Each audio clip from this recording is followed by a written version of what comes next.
ಅದರಲ್ಲೂ ಇತ್ತೀಚೆಗೆ ಮೊದಲನೇ ಬಾರಿ ಶಾಸಕರಾಗಿ ಆಯ್ಕೆಯಾಗಿರ್ತಕ್ಕಂಥ ಸಂಖ್ಯೆ ಜಾಸ್ತಿ ಇದೆ ಇವತ್ತು ನಮ್ಮ ಜನತಾದಳ ಪಕ್ಷದಲ್ಲಿ. ಅವರೆಲ್ಲ ಮುಂದೆ ಚುನಾವಣೆಗೆ ಏನು ಮತ ಇಟ್ಕೊಂಡು ಹೋಗಿ ಮತ ಕೇಳ್ತಾರೆ. ಇಂಥ ಪರಿಸ್ಥಿತಿನ ಇವತ್ತು ಈ ರಾಜ್ಯದ ಪ್ರತಿಯೊಬ್ಬ ಪಕ್ಷದ ಶಾಸಕನಿಗೂ ದೂಡಿದ್ದೀರಿ. ಹೇಳಿದ್ರಿ ನೀವು ನಿಮ್ಮ ಪ್ರಣಾಳಿಕೆಯಲ್ಲಿ ಕಳೆದ ಸಾರ್ವತ್ರಿಕ ಚುನಾವಣೆಯಲ್ಲಿ 5 ಗ್ಯಾರಂಟಿ ಕೊಡ್ತೀನಿ 5 ಗ್ಯಾರಂಟಿ ಕೊಡ್ತೀನಿ ಎಂದ್ರಿ. ಹಿಮಾಚಲ್ ಪ್ರದೇಶನಲ್ಲಿ ನಿಮ್ಮದೇ ಪಕ್ಷದ ಮುಖ್ಯಮಂತ್ರಿ ಗ್ಯಾರಂಟಿ ಕೊಡ್ತೀನಿ ಅಂತ ಹೇಳಿ ಈಗಾಗಲೇ ಆರ್ಥಿಕ ಸುನಾಮಿ ಎದ್ದೋಗಿದೆ ಹಿಮಾಚಲ ಪ್ರದೇಶದಲ್ಲಿ. ಇನ್ನು ಮತ್ತೆ ಬಹಳ ದೂರ ಹೋಗೋದು ಬೇಡ, ನಮ್ಮ ಪಕ್ಕದ ರಾಜ್ಯವೇ ತೆಲಂಗಾಣದ ರಾಜ್ಯದ ಮುಖ್ಯಮಂತ್ರಿ ನಿಮ್ಮ ಕಾಂಗ್ರೆಸ್ ಪಾರ್ಟಿನೇ ಅಲ್ವೇ ಅಧಿಕಾರಕ್ಕಿರೋದು, ಹೌದಲ್ವೇ? ರೇವಂತ್ ರೆಡ್ಡಿ ಅವರು ಒಂದು ಕಾನ್ಕ್ಲೇವ್ ಇಂಟರ್ವ್ಯೂ ಹೇಳ್ತಾರೆ, ಸಂದರ್ಶನದಲ್ಲಿ ನಾನು ಏನೋ ಅನ್ಕೊಂಡು ಮಾತು ಕೊಟ್ಟುಬಿಟ್ಟೆ ಗ್ಯಾರಂಟಿದು, ಆದರೆ ಒಳಗಡೆ ಮುಖ್ಯಮಂತ್ರಿ ಆಗಿ ಹೋಗಿ ನೋಡಿದ್ರೆ ನಮಗೆ ಕೊಡ್ಲಿಕ್ಕೆ ಆಗೋದಿಲ್ಲ ಅಂತಕ್ಕಂಥ ಅರಿವಿರಲಿಲ್ಲ. ನಾವು ಕೂಡ ದಿವಾಲಿ ಹೇಳ್ತಕ್ಕಂಥ ದಿನಗಳು ಬಹಳ ದೂರ ಇಲ್ಲ ಅಂತ ನಿಮ್ಮ ತೆಲಂಗಾಣ ರಾಜ್ಯದ ಮುಖ್ಯಮಂತ್ರಿ ಹೇಳ್ತಾರೆ. ದಯಮಾಡಿ ಇವತ್ತು ರಾಯರೆಡ್ಡಿ ಅವರ ಈಗಾಗಲೇ ವಾಸ್ತವಾಂಶ ಬಿಚ್ಚಿ ಇಟ್ಟಿದ್ದಾರೆ. ಇದೇ ರೀತಿ ಕಾಂಗ್ರೆಸ್ನ ಸರ್ಕಾರ 2 ವರ್ಷಕ್ಕೆ ಇವತ್ತು ನಮ್ಮ ರಾಜ್ಯದ ಸಾಲ 2 ಲಕ್ಷ ಕೋಟಿಗೂ ಅಧಿಕ ಮಾಡಿದ್ದೀರಿ. ಸದನದ ಒಳಗಡೆ ಎಂತೆಂಥ ದೊಡ್ಡ ಮಹನೀಯರು, ಎಂತೆಂಥ ದೊಡ್ಡ ರಾಜಕೀಯ ಪಕ್ಷದ ಮುಖಂಡರುಗಳು, ನಾಯಕರುಗಳು ಆಡಳಿತ ಮಾಡಿದ್ದಾರೆ. ವಿಧಾನಸೌಧ ಅಂತಕ್ಕಂಥದ್ದು ನಮ್ಮಂತ ಯುವಕರಿಗೆ ನಾವೆಲ್ಲರೂ ದೇವಸ್ಥಾನ ಅಂತಕ್ಕಂಥದ್ದನ್ನ ಭಾವಿಸಿದ್ದೇವೆ, ದೇವಾಲಯ ಅಂತಕ್ಕಂಥದ್ದನ್ನ ಅರ್ಥೈಸ್ಕೊಂಡಿದ್ದೇವೆ. ಆದರೆ ವಿಪರ್ಯಾಸ, ಸದನದ ಒಳಗಡೆ ಯಾವ ಟಾಪಿಕ್ಗಳು ಡಿಸ್ಕಷನ್ ಆಗ್ತಾ ಇದೆ ಅಂದ್ರೆ, ಸರ್ಕಾರದ ಸಚಿವರು ಹನಿ ಟ್ರ್ಯಾಪ್ ಬಗ್ಗೆ ಮಾತನಾಡ್ತಾರೆ. ಇವತ್ತು ಮುಂದಿನ ಭವಿಷ್ಯದ ರಾಜಕಾರಣಕ್ಕೆ, ಸಾರ್ವಜನಿಕ ಸೇವೆಗೆ ಬರಬೇಕು ಅಂತಕ್ಕಂಥ ಅಭಿಲಾಷೆಯನ್ನ ಇಟ್ಕೊಂಡಿರ್ತಕ್ಕಂಥ ಯುವ ಜನಪ್ರತಿನಿಧಿಗಳಿಗೆ ನೀವು ಇದೇನ ಹಾದಿಯನ್ನ ತೋರಿಸ್ತಾ ಇರೋದು? ಇದನ್ನ ನಾವು ನಿರೀಕ್ಷೆ ಮಾಡ್ತಾ ಇದ್ದೀವಿ ಸದನದ ಒಳಗಡೆ ಇಂಥ ಚರ್ಚೆಗಳನ್ನ. ಸಚಿವರಿಗೆ ಹನಿ ಟ್ರ್ಯಾಪು, ಹೈಕಮಾಂಡ್ಗೆ ಮನಿ ಟ್ರ್ಯಾಪು, ಜನಕ್ಕೆ ತೆರಿಗೆ ಟ್ರ್ಯಾಪು, ಇನ್ನ ಇಲ್ಲಿ ಕಮಿಷನ್ ಟ್ರ್ಯಾಪು ಕಾಂಟ್ರಾಕ್ಟರ್ಗಳಿಗೆ. ಸಂಪೂರ್ಣವಾಗಿ ನಮ್ಮ ರಾಜ್ಯವನ್ನ ಟ್ರ್ಯಾಪ್ ಸರ್ಕಾರ ಮಾಡಿ ಇಟ್ಟಿದ್ದಾರೆ, ಟ್ರ್ಯಾಪಲ್ಲಿ ಇಟ್ಕೊಂಡಿದ್ದಾರೆ ನಮ್ಮನ್ನ. ಕೇವಲ 2 ವರ್ಷದಲ್ಲಿ 2 ಲಕ್ಷ ಕೋಟಿಗೂ ಅಧಿಕ ಸಾಲವನ್ನ ಮಾಡಿದ್ದೀರಿ. ಸಾಲ ಅಭಿವೃದ್ಧಿಯ ದೃಷ್ಟಿಯಿಂದ ಮಾಡಿದ್ದೀರಾ? 2 ವರ್ಷದಲ್ಲಿ ಕೇವಲ 10 ಕೋಟಿ ರೂಪಾಯಿ ಅಷ್ಟೇ ಇವತ್ತು 3 ಪಕ್ಷದ ಶಾಸಕರಿಗೆ ನೀವು ಅನುದಾನವನ್ನು ಬಿಡುಗಡೆ ಮಾಡಿದ್ದೀರಿ. ಇನ್ನು 5 ಗ್ಯಾರಂಟಿಗಳ ಬಗ್ಗೆ ಮಾತನಾಡ್ತೀರಿ.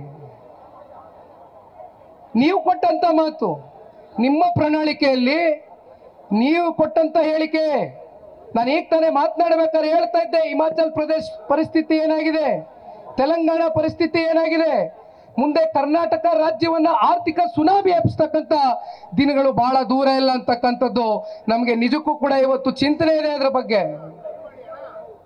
5 ಗ್ಯಾರಂಟಿಗಳು ಪ್ರತಿ ತಿಂಗಳು ಹೆಣ್ಮಕ್ಳು ಖಾತೆಗಳಿಗೆ ಜಮಾ ಮಾಡ್ತೀನಿ ಅಂತ ಹೇಳಿದ್ರೆ 2,000 ರೂಪಾಯಿ ಕೊಡ್ತೀನಿ ಗೃಹಲಕ್ಷ್ಮಿ ಯೋಜನೆ ಮೂಲಕ. ಪ್ರತಿಯೊಂದು ರಾಜ್ಯದಲ್ಲಿ ಇರ್ತಕ್ಕಂಥ ಮಹಿಳೆಯರಿಗೆ ಸಬಲೀಕರಣ ಮಾಡ್ತೇನೆ ಅಂತಕ್ಕಂಥ ಘಂಟಾಘೋಷವಾದಂತ ಹೇಳಿಕೆ ಕೊಟ್ರಿ. ಅದೆಂಥದ್ದು ಗೃಹ ಜ್ಯೋತಿ ಅಂದ್ರಿ, ಯುವ ನಿಧಿ ಅಂದ್ರಿ, ಫ್ರೀ ಬಸ್ಸು ಅಂದ್ರಿ.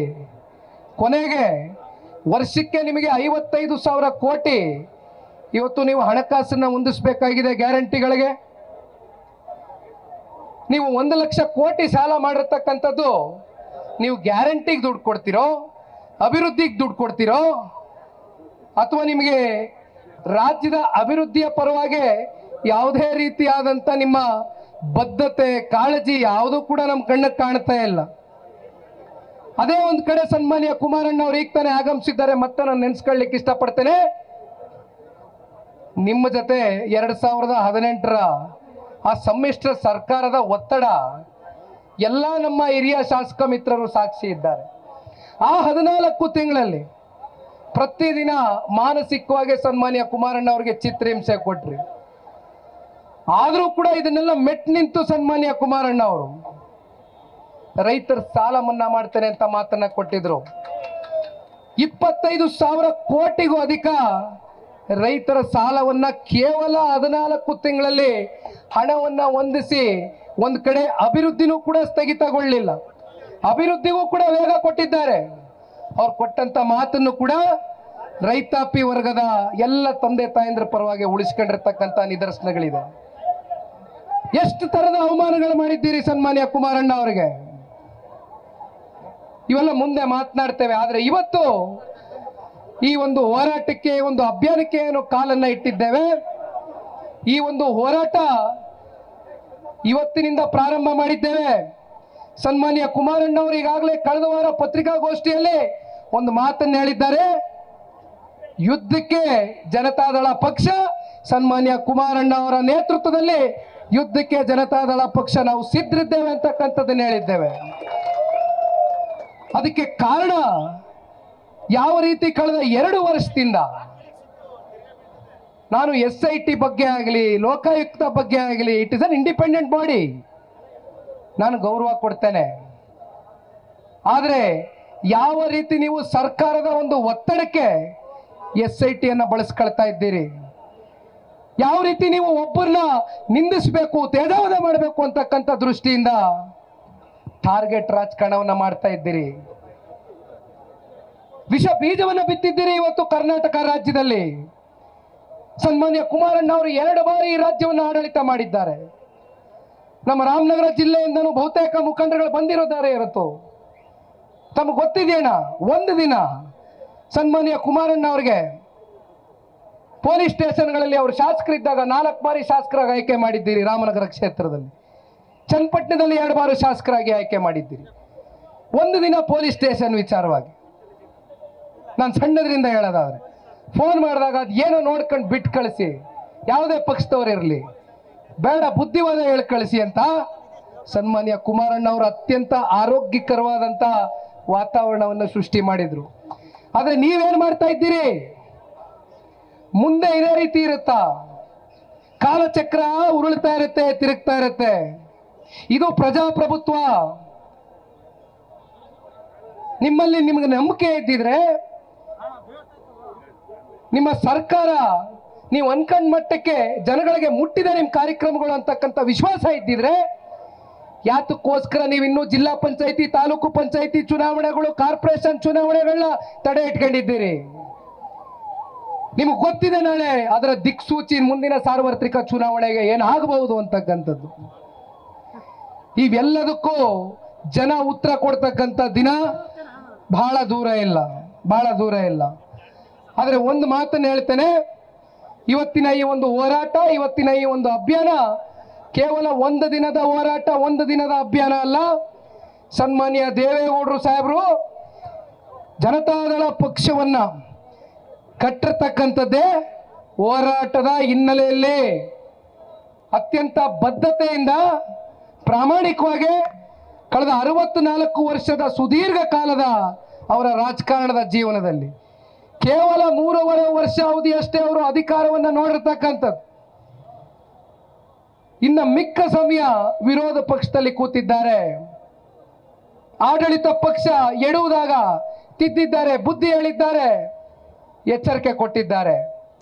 ಆದರೆ ಇವತ್ತಿಗೂ 92 ವಯಸ್ಸಿನ ದೇವೇಗೌಡರು ಸಾಹೇಬರು ಅವರ ಹುಮ್ಮಸ್ಸನ್ನ ಕಳ್ಕೊಂಡಿಲ್ಲ.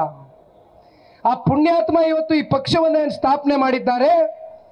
ಪ್ರಾದೇಶಿಕ ನೆಲೆಗಟ್ಟನ್ನ ಹೊಂದಿರತಕ್ಕಂಥ ಈ ಪ್ರಾದೇಶಿಕ ಪಕ್ಷ ಇನ್ನು 100 ಕಾಲ ಈ ರಾಜ್ಯದ ಜನಗಳ ಒಂದು ಆಶೀರ್ವಾದದಿಂದ ನಮ್ಮ ಪಕ್ಷದ ನಿಷ್ಠಾವಂತ ಕಾರ್ಯಕರ್ತ ಬಂಧುಗಳು. ನಾನೊಂದು ಮಾತನ್ನು ಹೇಳ್ತೇನೆ, ಕೊನೆಯದಾಗಿ ಹೆಚ್ಚಿಗೆ ಸಮಯ ತಗೊಳ್ಳೋದಿಲ್ಲ. ಕುಮಾರಣ್ಣ ಅವರು ಮಾತನಾಡಲಿ, ಸಮಯ ಈಗಾಗಲೇ ಸಾಕಷ್ಟಾಗಿದೆ. ನಿಖಿಲ್ ಕುಮಾರಸ್ವಾಮಿಯ ಕನಸು ಒಂದೇ, ನನ್ನಲ್ಲಿ ಇರ್ತಕ್ಕಂಥ ಹಠ ಛಲ ಒಂದೇ. ತುಂಬ ಜನ ಇವತ್ತು ಹಳ್ಳಿಗಳಲ್ಲಿ ನಮ್ಮ ಪಕ್ಷದ ಕಾರ್ಯಕರ್ತರುಗಳು ಏನೂ ಅಪೇಕ್ಷೆ ಇಲ್ದಿರ, ಏನೂ ನಿರೀಕ್ಷೆಗಳಿಲ್ದಿರ, ಏನೂ ಬಯಕೆ ಇಲ್ದಿರ ಈ ಪಕ್ಷವನ್ನ ಕಟ್ಟಿ ಬೆಳೆಸಿದ್ದೀರಿ. ಆ ಕಟ್ಟ ಕಡೆಯ ಕಾರ್ಯಕರ್ತನಿಗೆ ಗುರುತಿಸಿ ಮುಂದೊಂದು ದಿನ ಈ ರಾಜ್ಯದ ಜನತೆ ಖಂಡಿತವಾಗ್ಲೂ ಜನತಾದಳ ಪಕ್ಷಕ್ಕೆ ಸ್ವತಂತ್ರವಾಗಿ ಆಶೀರ್ವಾದ ಮಾಡ್ತಕ್ಕಂಥ ದಿನ ಬಹಳ ದೂರ ಇಲ್ಲ. ಅದಕ್ಕೆ ಪೂರಕವಾಗಿ ನಾವು ಹೆಜ್ಜೆ ಹಾಕಬೇಕಾಗ್ತದೆ. ಹಾಗಾಗಿ ಇವತ್ತೇನು ಈ ಒಂದು ಅಭಿಯಾನದಲ್ಲಿ ತಾವೆಲ್ಲ ಸೇರಿದ್ದೀರಿ, ತುಂಬ ಜನ ಹಿರಿಯ ಶಾಸಕರು ಮಾತನಾಡಬೇಕಾಗಿತ್ತು, ಆದರೆ ಸಮಯದ ಅಭಾವದಿಂದ ಎಲ್ಲರಿಗೂ ಕೂಡ ಮಾತನಾಡ್ತಕ್ಕಂಥದಕ್ಕೆ ಅವಕಾಶ ಸಿಕ್ಕಿಲ್ಲ. ಎಲ್ಲರಲ್ಲೂ ಕ್ಷಮೆಯನ್ನು ಕೋರ್ತೇನೆ. ಹಿರಿಯ ಶಾಸಕರು ತಾವೆಲ್ಲರೂ, ಮುಖಂಡರುಗಳು, ಅಭ್ಯರ್ಥಿಗಳು ತಾವೆಲ್ಲರೂ ಮಾತನಾಡ್ತಕ್ಕಂಥ ಒಂದು ಬಯಕೆ ಇಟ್ಕೊಂಡಿದ್ರಿ. ಆದರೆ ಕುಮಾರಣ್ಣವರು ಆಗಮಿಸಿದ್ದಾರೆ, ಬಿಸಿಲು ತುಂಬ ಇದೆ, ಹಾಗಾಗಿ ಜನಕ್ಕೂ ತೊಂದರೆ ಆಗ್ಲಿಕ್ಕೆ ಬೇಡ. ಇವತ್ತು ಎಲ್ಲರೂ ಕೂಡ ಕುಮಾರಣ್ಣನ ಮಾತುಗಳನ್ನ ಕೇಳಲಿಕ್ಕೋಸ್ಕರ ಬಂದಿದ್ದೀರಿ. ಇನ್ನು ಸನ್ಮಾನ್ಯ ಕುಮಾರಣ್ಣವರು ನಿಮ್ಮನ್ನು ಉದ್ದೇಶಿಸಿ ಮಾತನಾಡ್ತಾರೆ. ಧನ್ಯವಾದ. ಜೈ ಹಿಂದ್, ಜೈ ಕರ್ನಾಟಕ ಮಾತೆ, ಜೈ JDS.